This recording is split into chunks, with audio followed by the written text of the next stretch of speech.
Growing up, I was always drawn to adrenaline, extremity, and testing my limits. I started out doing relatively common stuff bungee jumping, parachuting, mountain climbing, but like a junkie needing a greater high, I always wanted something more.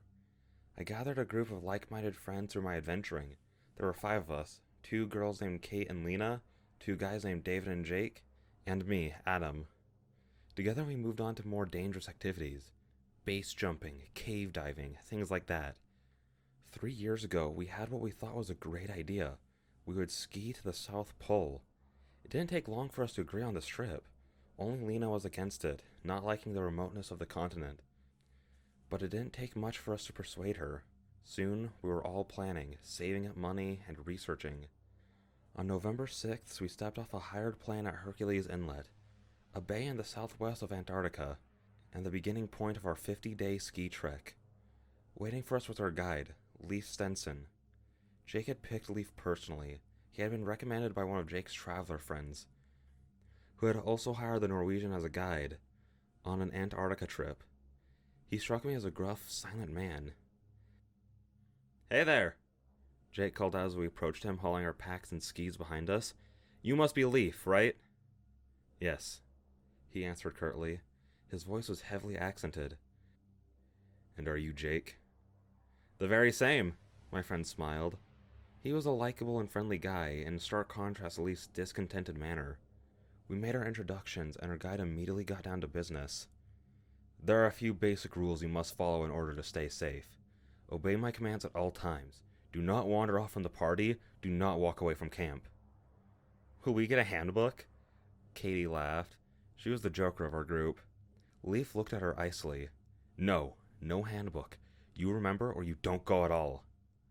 Katie stopped laughing quick. After Leif had finished his briefing, we set out at last. I can't even begin to describe the scenery. Nothing I've ever seen quite compares to it. Flat, endless ice sheets, spreading out as far as the eye could see, like a sea of snow. It was undeniably beautiful. It also pressed home the reality that we were alone out here, with no humans for possibly hundreds of miles. If anything were to go wrong on this trip, it could be deadly. I loved every second of it. As we skied northeast, I strayed out of line and fell in beside David. He was the most like Leif among our group, quiet and reserved, at least until he got to know people. "So, when are you going to ask Leif out?" I grinned at him. "Shut the fuck up, Adam," he laughed back at me. "I will say, though, that way he shut up Katie was glorious. Wish more people could do that." Katie shot us a withering glare from in front of us. We both sniggered. "Not like there's many coffee shops out here anyway," I sighed. "Your date will have to wait some time, it seems." After some hours of traveling northeast, Leif's voice carried over to us from the front of the column. "We stop here for now. Unpack your tents." As we took our skis and began setting up camp, I wandered over to Lena. "So, how do you like it so far?" I said. "It's beautiful here, I'll give you that," Lena answered. "But like I said before, it's so barren, so massive. I can't help but feel small and meaningless, like a fly on a wall." "I'm sure you'll be fine," I said, putting a hand on her shoulder. "In a month, we'll reach the Thiel Mountains. That should break the monotony a bit." Lena was about to answer, but then stopped, squinting over my shoulder at something in the distance. "What's that, Adam?" I turned, looking over at the expanse of snow. "What? I can't see any—" I finally noticed what she was pointing out. Far away on the horizon, something was sticking out of the ice, gray and unmoving. It was too far away to tell what it could possibly be. I called over to our guide. "Hey, Leif, you got a second?" He came over to us, his bearded face stern as always. "Yes, what is it, Adam?" "Any idea what that is?" I said, pointing to the faraway objects. He stroked his beard and thought. "I do not know," he finally said. "Rocks, perhaps?" "It's roughly in the way we're going," said Jake, walking over from his pack. He smiled winningly. "Maybe we could check it out tomorrow. What do you think, Leif? Up for an adventure?" Leif seemed uncomfortable with the suggestion. "I don't know if that's a good idea. We need to keep up at a good pace." "Jake's right. It's roughly the way we're going anyway," said Lena. "Come on, it may be something interesting." Leif sighed. "Fine, tomorrow. Probably just rocks, I would say. My first night in Antarctica was sobering. Even in my tent, dressed up warmly and in a special sleeping bag, I could feel the cold. Thankfully, after some time, my breathing warmed up the tent, and I fell into a deep sleep. 8 hours later, Leaf woke us up to break camp and set out again. As I was eating a small breakfast of freeze-dried cheese and chocolate, I saw Katie looking at the gray objects on the horizon. She looked strangely confused. "What's up, Katie?" I asked, walking over. "Slept well?" "Those things, weren't they to the north when we set up camp?" she answered. I frowned, trying to remember. "I think so, yeah. Why?" "They're to the east now," Katie said. I paused, confused. "Are you sure you didn't get turned around?" No, I checked my compass. It's definitely to the west." I frowned again. I guess we misremembered then. We were all tired after all. "Yeah, must have been that," Katie said absent-mindedly, her mind elsewhere. "Wonder what those things are anyway. Guess we'll find out soon enough." After eating and packing up, we put on our skis and set out, heading towards the strange things on the horizon. Leaf seemed slightly troubled, and I wondered if he too had misremembered the direction they were in. As we got closer, we could make out what the things were. A circle of massive rectangular stones standing on their side. They reminded me instantly of Stonehenge. Approaching them, David fell in beside Leaf. "I thought Antarctica never had an indigenous population," he said. "Who could have made something like this?" Our guide appeared perplexed. "I will be honest with you. I do not know. I've never seen anything quite like this before." "I thought you'd been through these parts of the continent before," said Lena. "I have, but I did not encounter this. It is irregular. We should take a closer look." Katie grinned back at her guide. "Good to see you've warmed up to our little adventure, Leaf." We approached the circle cautiously. Up close, we could see that the stones had once had carvings of some sort on them, although they had been destroyed by time and wind. In the center of the circle was a low, square slab of stone. 4 grooves ran from its center to each corner. "What the hell?" whispered Lena. "How did this even get here?" "Aliens," smiled Katie. "Isn't that always the answer?" I walked over to the central stone. It was dark, about knee-height, and featureless. For some reason, it made me strangely uneasy, although I couldn't pinpoint why. I touched it hesitantly. It was completely smooth, unlike the rest of the circle. "We should continue," Leaf called out. "We have a timetable to fulfill. We can write down the coordinates and, once we return, tell someone who will know what to do with this discovery." Slowly our group pulled back together, and we set out again. The expanse stretched out around us, completely featureless, and I was glad we had an experienced guide like Leaf. Every so often, he would take out a compass and check our heading, making slight adjustments every time. I slept better on our second stop, knowing that the cold would get better eventually. I talked with Lena before I went to bed, and she confessed that the stone circle had made her feel uneasy as well. "It shouldn't be here," she said firmly. "This place hasn't had any native people, ever. It's only scientists and tourists, and why would they possibly make something like this?" "Maybe Katie's right," I smiled. "Aliens." Lena groaned theatrically. "You're all underestimating how important this discovery could be. Maybe we've accidentally stumbled on proof that the history of this continent was completely different." "I hope not. I don't want my name in a history book being my legacy." We both laughed, the unease of the situation relenting somewhat. When I woke, I could tell something was wrong. I could hear hushed voices talking outside my tent. I climbed outside, rubbing my gritty eyes. Leaf, Lena, David, Kate, and Jake stood in a huddle in the middle of our campsite. They were talking quietly and casting furtive glances to the west. I looked over to where they were looking. On the horizon, far away, I could see a familiar circle of gray stones. A chill ran down my spine. I walked over to my friends. "How is this possible?" I asked incredulously. "Those things should be to the south of us. They shouldn't even be close enough for us to see them." Leaf silenced me with a gesture. "We have been talking about it, Adam. The only logical explanation is that this is a second circle. It is Strange, to say the least. I've never heard of a stone circle in Antarctica, let alone two.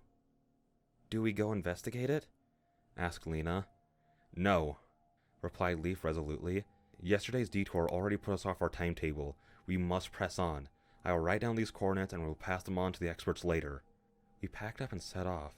A strange hush had fallen on our group. The second circle had affected us strangely. I could tell the others were disconcerted by them now. Not just me and Lena. During the day's hike, I only talked once with Katie. I was hoping her joking attitude would help me relax. So, aliens, huh? I said, skiing next to her. That's a professional opinion. She grinned at me, but I could tell she was troubled. It's obvious, isn't it? She answered jokingly. What else could it be? Maybe Leaf put them there to scare us, I suggested. Did you see him looking at them? He was confused too, Katie said, suddenly serious. And he's been through here before. How come he didn't see it? Maybe it was snowed under, I suggested. I've read that the landscape can change a lot here. Our conversation trailed off and remained silent till we broke camp again. Before I went to sleep, I noticed David scanning the horizon. It was a clear day and we could see miles away. What are you looking at? I asked, walking over to him. Snow and ice? I'm making sure there's no bloody stone circles around here, David replied. I laughed, but he didn't join in. I went to bed once again, feeling uneasy. A commotion in the camp awoke me. I tore out of my tent, not even getting out of my sleeping gear. David was shouting, cursing. What's happening? What's going on? I yelled. David stood on the edge of our camp, gesticulating wildly at the western horizon. My heart missed a beat as I saw what he was cursing at. A circle of gray rocks. My friends came out of their tents, confused and sleepy. Their confusion quickly turned to an uncertain fear. How is this possible? Lena asked. I don't know, answered Leaf. Even he seemed troubled, and he kept checking his compass, as if confirming over and over that the rocks were indeed in that direction. I was about to suggest we go investigate, but David cut me off. Where's Katie? We stood in silence for a second, turning, looking around. Leaf ran over to Katie's tent and unzipped it. It was empty. Not even her sleeping bag remained. Our group fell quiet for a second. No one knew what to say, what to do. Leaf broke the silence. There are footprints here. Looking closer, I saw he was right. Booted footprints were impressed in the snow, going from the tent entrance, around it and away from the camp. We followed after them. Soon Lena threw her hands up in frustration. What the fuck? She exclaimed. What the fuck is going on? Peering past her, I could see what had angered her. The footprints stopped, suddenly and without any warning. It was as if Katie had suddenly flown straight up into the air. We gathered around the place they ended. Jake cleared his throat. Leaf, he began. What's the plan, man? What's our next move? Leaf was silent for a second, staring at the abruptly ending footprints. Then he looked at Jake. We have to search for her. She has to be somewhere. We will spread out in a line and... He trailed off as something on the ground caught his eye. I looked down. Our movement had upset the snow, showing ice beneath. It was oddly clear, almost like frozen glass. Through it, we could see something red, a piece of fabric frozen deep below the surface. Leaf cleared his throat audibly. Clear the snow below us. We set to work, moving the snow with our gloved hands. Soon, we could see what lay below. Jake cursed savagely, and Leaf crossed himself. My breath stopped short as I realized what I was saying. Frozen solid in the ice below, lying in her bag as if she was still asleep, was Katie.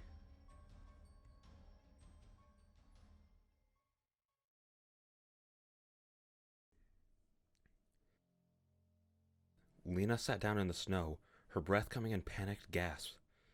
David and Jake stood paralyzed, staring at Katie's frozen form.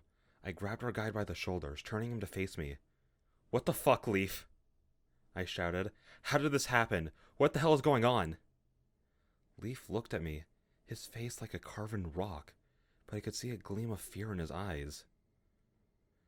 I don't know, he replied, almost whispering, but we must return. We have to get out of here.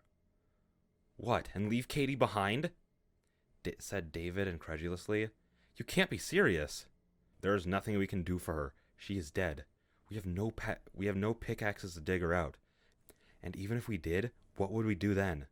Leaf was somehow remaining calm. We need a return. Whatever is happening out here, we must escape it. We must go back to the Hercules Inlet. What is happening here? Yelled Jake, his anger flaring up. What did that to Katie? Leaf looked at him. I don't know, he said finally. I am as scared as you, Jake. But if we wish to survive, you have to listen to me. We have to turn back now. A shocked silence fell on our group. Slowly we picked ourselves up and headed back to camp. David stayed the longest, looking down at Katie's frozen form through the ice. I put my arm around him and led him away. As we packed up and prepared to leave, my eyes kept returning to that damned stone circle. It seemed even closer than before, mocking us, threatening us. We set out in mournful silence. The weather, fair for the last 3 days, was taking a turn for the worse. Snow and wind began gaining in strength. Finally, Leaf stopped the group. We must set up camp before the conditions worsen, he announced. We set about the task. As we worked, Leaf continued talking. We have to maintain a watch in the night. I will begin, and after an hour and a half, I will wake up Jake, and so on. This way, we will not be vulnerable while the others sleep. What are we guarding against? Said David, his voice low. I thought this place was abandoned. Antarctica has never truly been settled, no, Leaf replied. Only scientists and tourists come here, I believe. During World War II, the Germans briefly established a base on the coast, but that is all. I couldn't help but notice he had cleverly evaded David's question. We erected our tents in dejected silence, everyone occupied with their own morbid imaginations and fears. As I settled in to rest, I could hear Leaf's footsteps outside the tent as he paced back and forth, keeping watch. My guard duty was not up for another 3 hours. I lay, thinking about Katie, forever where we found her, frozen in the ground. I couldn't get her face out of my mind. At least she had died in her sleep. Eventually, I fell into a slumber from pure exhaustion. I woke sometime later. I could tell it had been far longer than 3 hours. I was feeling far too rested for it to have been such a short time. Climbing out of the tent, I saw Leaf. He was sitting in the center of camp with his back to me and his hood up. Leaf? Everything all right? I said. No answer. My heart began beating harder. Leaf? I called out again, praying for an answer. He remained silent. Slowly I walked over to his sitting form. He didn't move an inch. I put a hand on his shoulder and turned him around. The others ran out of their tents as my screams tore them away from their slumber. They found me, standing above what I thought was our guide. Except it wasn't. It was Leaf's clothes, filled with snow and shaped into the outline of a man. From the hood, a smooth globe of packed snow and ice started outwards. Stared outwards.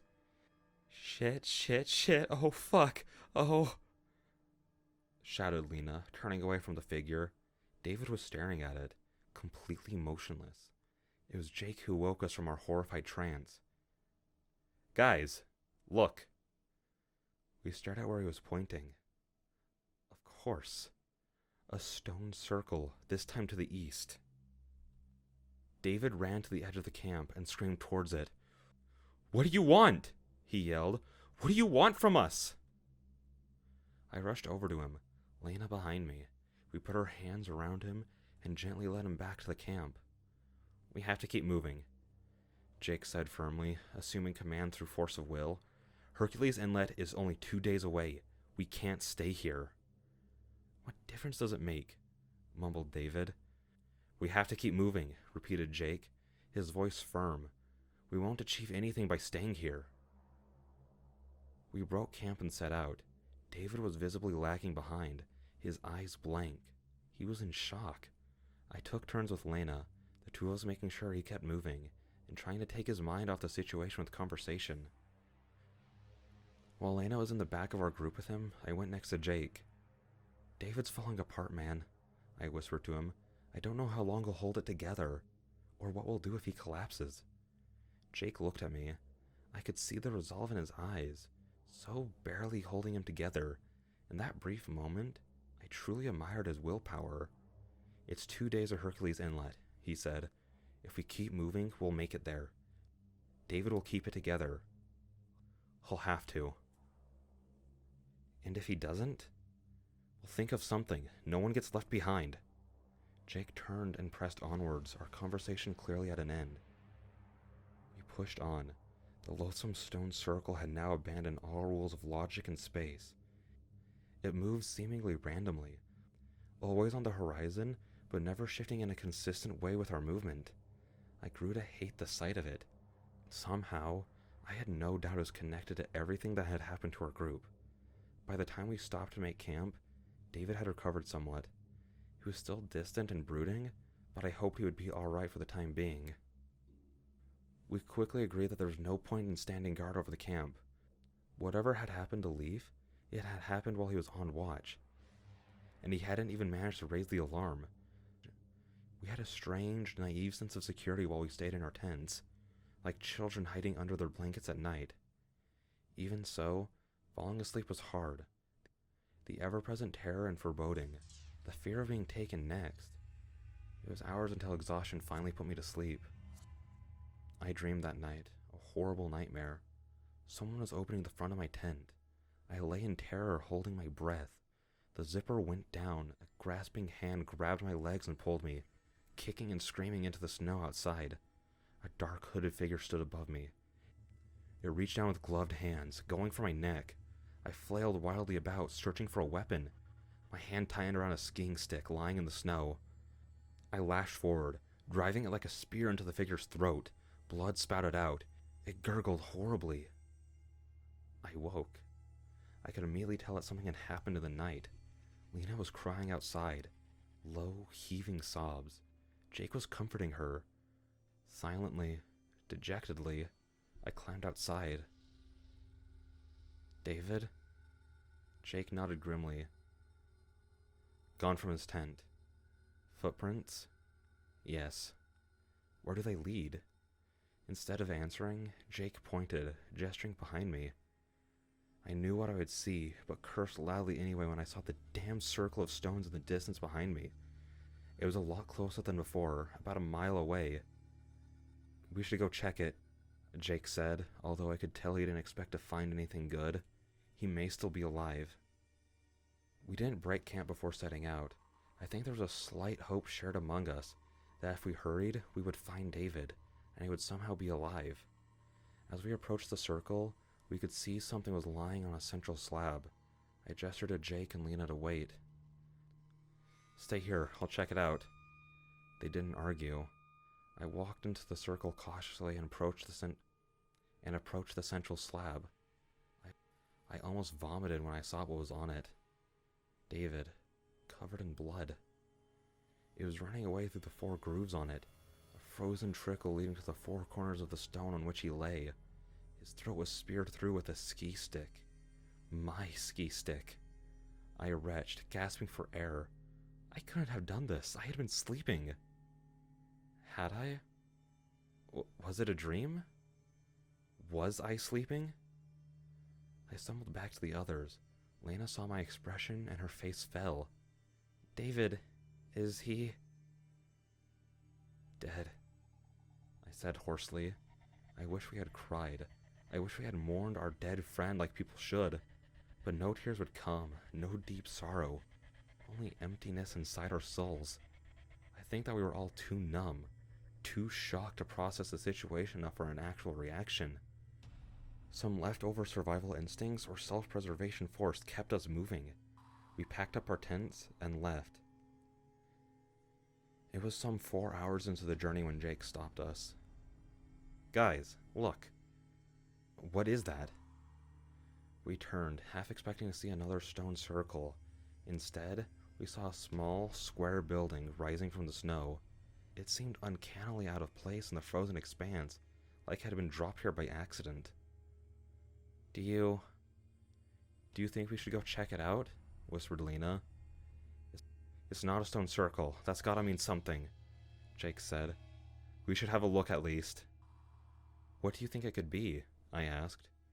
Jake shrugged. Science base, maybe? There might be people there. Maybe they can help us.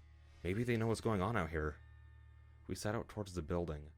The closer we got, the clearer it became that it hadn't been used in a long while. Its cement walls were smooth and half snowed under. Its iron door hung on its hinges, rusted and ajar. I guess Leaf was right when he told us about the Germans, said Lena, pointing at the door. Impressed on it in fading paint was a large black swastika above the words Anna Nerby. I whistled under my breath. So what is this? Secret Nazi base? I thought they only had a small one on the coast, said Jake. Doesn't seem like it, I answered. Do you think we should go inside? We were quiet for a few seconds, weighing our options. Lena finally answered. Yes, maybe we can find some answers down there. Or a weapon, or something helpful. The door swung open with a resounding creak, and we crept slowly inside, into the dark and the cold. The passage led downwards, seemingly cut into the ice itself. We found the first body in minutes. It had been preserved by the cold. A young man dressed in a dark military uniform. He gripped a pistol in his hands, and a bullet wound marked the side of his head. Next to it lay a battery-powered light, which Jake picked up and tested. Somehow it still worked, casting a slim, flickering ray of sickly yellow light throughout the tunnel. More bodies, lying everywhere, all of them gripping guns with bullet wounds through their heads. I shivered. What the fuck happened here? Jake swallowed audibly. I don't know. Looks like some sort of mass suicide. We continued down the passage. Doors led off to the sides of it, opening up into rooms filled with antiquated machinery and workstations. There were also several libraries, much to our surprise. At the end of the corridor was a large iron door, much heavier than the others. We stopped in front of it for a second, apprehensive and fearful. Lena broke our reverie. Oh, to hell with it, she said, leaning forward and pulling on the door. It bulged open with a loud screech. Jake shone the light into the room beyond. We squinted into the dark, looking upon a massive chamber, tens of meters wide and deep.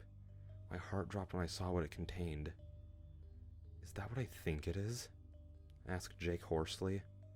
I nodded grimly.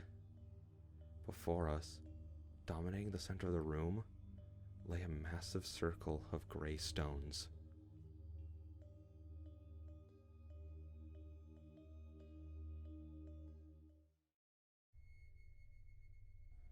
We stared in mute terror and disbelief at the massive construction. Well, shit, muttered Jake. There's things painted on the ground, Lena said. Looking down, I could see she was right.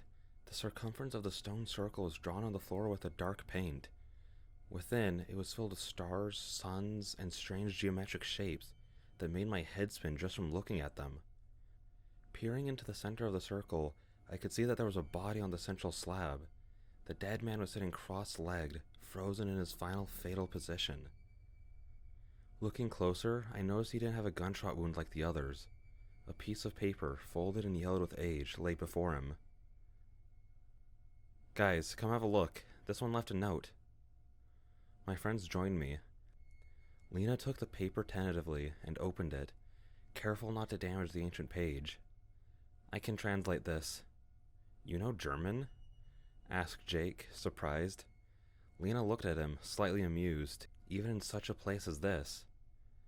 How long have you known me, Jake? 7, 8 years? She looked back down onto the piece of paper. It's very confused. The poor man was probably already half mad when he wrote it. Does it say anything about what happened here? I asked, my breath making clouds of steam in the cold air. Yes, it seems they were sent from Germany to carry out some sort of experiment? Ritual? It's unclear. The Annenerbe was a weird pseudo-scientific group, sometimes dabbling in the occult. This sounds like something they would do. What kind of ritual? I asked, a shiver running down my spine. He doesn't say. All he knows is they needed these stones, in a place where no man has ever lived. The stones were ancient, found in some old warlord's grave in Europe. The Germans didn't even know exactly how old they were, or who made them. And the suicides, does he say anything about them? Yes, after the ritual is complete, strange deaths started to plague the base. They couldn't escape. Germany was being beaten and no one answered their calls for help. Rather than being taken by whatever they had called into being, they decided to commit suicide. And this guy, what happened to him? He didn't kill himself. He says he was the one who carried out the sacrifice on the central slab, and he wants to know what he has brought into this world. He says he won't kill himself until it comes for him. We stood in silence, digesting the cryptic information. I couldn't help but think about the man's fate. He hadn't killed himself, and he hadn't been killed, despite being the one actually carrying out the ritual. It was the cold or the hunger that did him in. We shouldn't stay here. We have to keep moving, or we'll never reach Hercules Inlet, said Jake finally. We nodded in agreement. Quickly we returned through the passage. First Jake, then I passed through the door. Lena was following. She never made it out. The door swung closed behind me with a sudden, brutal force. I jumped and Jake cursed. Lena? Get me out of here! Lena screamed from the other side, terror twisting her voice. Get me out! I grabbed the door, pulling at it with all my strength, but I struggled in vain. It wouldn't move. Jake joined in, groaning and panting. Lena was beating on the door in panic, screaming and crying in fear. We pulled and pulled at the door, but it wouldn't move an inch. Get me out! Get me out! Get me... Suddenly, her voice cut off. The hammering on the door abruptly stopped. There was silence. No! Screamed Jake. He tore at the door desperately, but it still wouldn't open. Lena? I said, my voice quivering. There was no reply. She's gone, whispered Jake. It's taken her too. Help me open this fucking door, man! I swore desperately. Together we pulled again and again, but the door simply wouldn't budge. After half an hour, we collapsed into the snow, exhausted and defeated. I don't know how long we lay there. Our minds stretched to their limits had finally had enough. This time, though, the tears finally came freely. After some time, I picked myself up. The hollow, empty feeling of shock had returned. We keep moving. We can't stop now, I said. Jake nodded, but I could see the desperation in his eyes. We will make it, Jake. We will. My voice sounded hollow, a mockery. Jake didn't notice. We slung our packs and continued north. The following day is a blur in my memory. Grief, shock, and exhaustion had taken its toll on us. We were moving from muscle memory alone. When we stopped and set up camp, we remained silent. What was there left to say? Even if we got out of there alive, could we really live on like before? Through some mute communication, we decided to sleep in one tent. It gave us more of that naive sense of security, even though it had not protected David, or anyone else for that matter. When we awoke, we breathed a silent sigh of relief. We were both alive, both present, both lucid, or at least as much as we could be, given the circumstances. Once again, we shouldered our packs and sat out in silence. The circle was on our left now, unmoving and sinister. I kept glancing over at it, almost expecting it to move closer to us. Jake seemed to be pointedly ignoring it, refusing to even look in its direction. After several miles, he spoke up, the first time I'd heard his voice in some hours. Do you know what's the first thing I'll do when I get out of here? What? Confused as to where he might be leading with this. I have no idea. Go to Stonehenge. I stared at him incredulously. Why? Why in fuck's name of all places would you go to goddamn Stonehenge?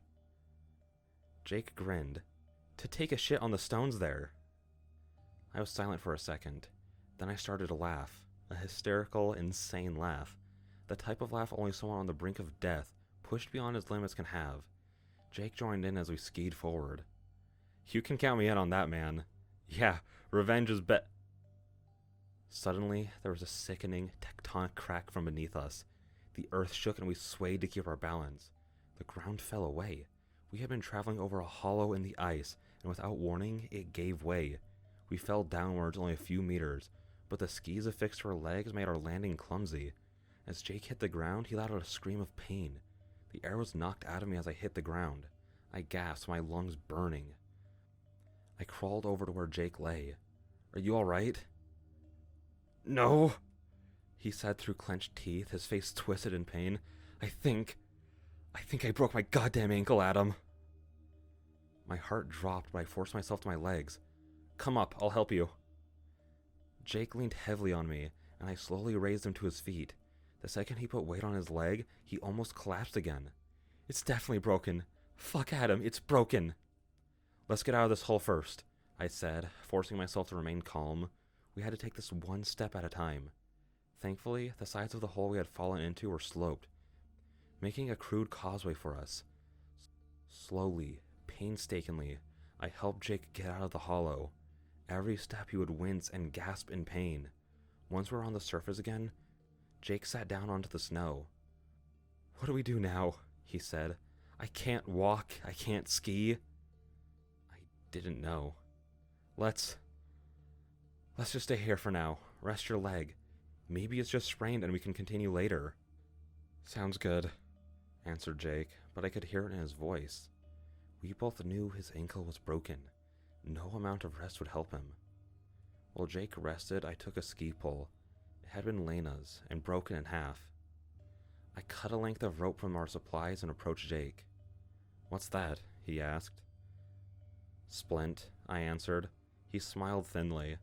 Didn't know you were a certified field medic. I'm not, but if it helps you walk, it's worth it.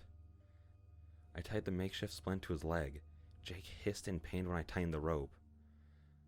All right, doctor, let's see how well this works. Swaying and grimacing, he raised himself upright. He took several steps. I could tell he was still in pain. We tried pushing on. Once again, I came to admire Jake's willpower. Even in horrible agony and at the end of his sanity, he didn't give up. But it quickly became clear we wouldn't make it anywhere like this. It took us 2 hours to go a mile. At the end of it, Jake collapsed into the snow. I returned, kneeling beside him. You need a rest, I said.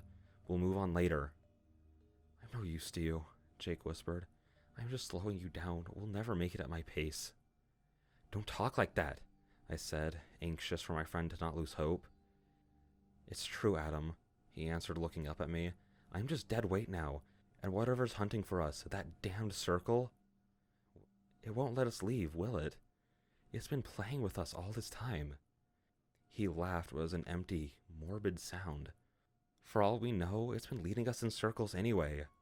Oh, the irony. Circles. Just rest, Jake. You'll feel better afterwards, I swear. He was silent for a second. I think I know what it wants. What? I asked, dreading the answer. What are you talking about? The circle, Adam. The man we found on the altar. He made a sacrifice to it, and it didn't kill him. If you make an offering to it, it may not take you. What offering? What do you... I trailed off, realizing what he meant. My heart stopped in terror. No, you can't be serious. Just think about it. I'm useless to you. I'm just slowing you down, and if this thing feels like it's not going to get what it wants, it'll just kill us both. My blood ran cold at my friend's words. I can't do this. You know I can't do this. We don't even know if it'll work like that. Jake looked over my shoulder and laughed grimly. I think it just sent us a message. I looked up and started in shock. Somehow, even though we hadn't moved, we were now sitting inside a circle of gray stones. Looking back down, I realized that Jake was actually sitting with his back against the horrible altar itself. Jake, Please, Let this be my last sacrifice, a last act of friendship. Let my death have some meaning at least. Grimacing, he pushed himself upright, using the altar as support. Stretching his arm out, he placed his ski stick in my cold hands. I won't do it, I said, my voice quaking. Jake looked me in the eyes silently, and my heart broke. You have to. Slowly he lay down on the altar, folding his arms on his chest. Tell everyone what happened here, Adam. Tell them not to come in our footsteps. This thing, it won't stop. It will always want more. We can't allow that. You have to get out of here, to stop that from happening. He closed his eyes. I approached him from the side, tears welling up unbidden. In nerveless hands, I raised the stick above my head as the cold, gray stones watched on in silence.